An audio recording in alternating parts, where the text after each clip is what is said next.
আর all fine. কিছু গুরুত্বপূর্ণ topics এবং নোটিফিকেশন নিয়ে আজকের ভিডিও, বিশেষত বিএড 2023-25 যারা রয়েছেন তাদের জন্য। অ্যাডমিশন তো অবশ্যই শুরু হচ্ছে, কিন্তু তার আগে কিছু ভালো নিউজ রয়েছে সেই সমস্ত কলেজের জন্য যারা এখনও পর্যন্ত আনসাকসেসফুল অ্যাফিলিয়েশনের জন্য তারা কিন্তু চাইলে 8ই মের আগে বা মে মাসের আগে তারা কিন্তু আবার আবেদন করতে পারে 2024-25-এর জন্য। এখানে কিন্তু দেওয়া রয়েছে the colleges who have been unsuccessful in getting affiliation for 23-24 will also be considered for affiliation for the year 2024-25 that will commence from May 2024। বোঝা গেল যে কিছু কলেজ হয়তো পায়নি, তারা চাইলে কিন্তু আবার আবেদন করতে পারে। কিভাবে? তাদের যে ডেফিসিয়েন্সি বা তাদের যে খামতিগুলো রয়েছে সেগুলো কিন্তু সরিয়ে দিয়ে। অনলাইন অ্যাপ্লিকেশনের যে ডেট সেটা শুরু হচ্ছে আবার 5th ফেজের 8ই এপ্রিল থেকে। লাস্ট ডেট রয়েছে 9ই এপ্রিল, অর্থাৎ সময় কিন্তু নেই, জাস্ট একদিনের জন্য। সাবমিশন অফ অ্যাপ্লিকেশন ফিজ সেটাও 9 তারিখের মধ্যে।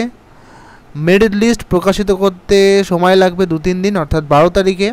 এবং অ্যাডমিশন যে নেওয়ার প্রক্রিয়া সেটা আপনারা 13 তারিখ থেকে 16 তারিখের মধ্যে অ্যাডমিশন নিতে পারবেন যে সমস্ত কলেজে আপাতত সিট রয়েছে। এখানে কিছু ক্রাইটেরিয়া দেওয়া রয়েছে: 432 hours, 432 hours theoretical and practical, plus 36 hours of per week যে মেনটেন করার ব্যাপার রয়েছে এনসিটির নিয়ম অনুযায়ী।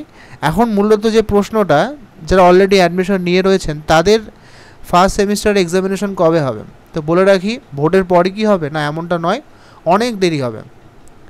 যেভাবে প্রসিডিওর এগোচ্ছে আবার একটা কিন্তু অ্যাডমিশন প্রক্রিয়া শুরু হবে 8 তারিখ থেকে এবং চলবে যে অ্যাডমিশন প্রক্রিয়া 16 তারিখ পর্যন্ত, মানে কলেজে গিয়ে যে অ্যাডমিশনের ব্যাপারটা। তাই দেখা যাচ্ছে যে কি আপনাদের পরীক্ষা কিন্তু এখনও 3-4 মাস আপনারা দেরি হবে, কিছু করার নেই। কারণ এর রেজিস্ট্রেশন প্রক্রিয়া, স্টুডেন্ট ইনফরমেশন যেগুলো সাবমিশন সেগুলোর ব্যাপার রয়েছে, এগুলো চেক হবে। তারপরে আবার আপনার অনেকগুলো সমস্যা যেগুলো হয়, মাইগ্রেশন সার্টিফিকেট, এই সমস্ত প্রসিডিওর দেখা যাচ্ছে যে জুন মাসেও হবে না, জুন মাসের শেষে অথবা জুলাইয়ের পড়ে যাবে। অনেকটা কিন্তু সেশন পিছিয়ে যাচ্ছে জাস্ট বিকজ এই আপনার রেজিস্ট্রেশন প্রক্রিয়ার জন্য।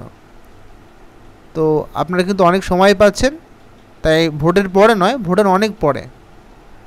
তার জন্য অবশ্যই টেক্সট বুক এবং আপনাদের যে ক্লাস যখন শুরু হবে ক্লাস এবং তার সঙ্গে আপনাদের প্র্যাকটিকাম খাতা সেগুলো আস্তে আস্তে রেডি করতে থাকুন। যদি কোনো রকম হেল্প লাগে অবশ্যই আমাদের গ্রুপে জয়েন হয়ে আপনারা কিন্তু প্র্যাকটিকামগুলো এখন থেকে আস্তে আস্তে প্র্যাকটিস করতে আরম্ভ করতে পারেন। আর যদি ভিডিওটা হেল্পফুল মনে হয় অবশ্যই লাইক করবেন। আমাদের চ্যানেলে বিএড রিলেটেড ভিডিও সবার আগে দেওয়ার চেষ্টা করা হয়। ভিডিওটি ইনফরমেটিভ মনে হলে লাইক করতে ভুলবেন না। Thank you. কোনো রকম কোয়ারি থাকলে অবশ্যই জিজ্ঞাসা করবেন। ভালো থাকবেন।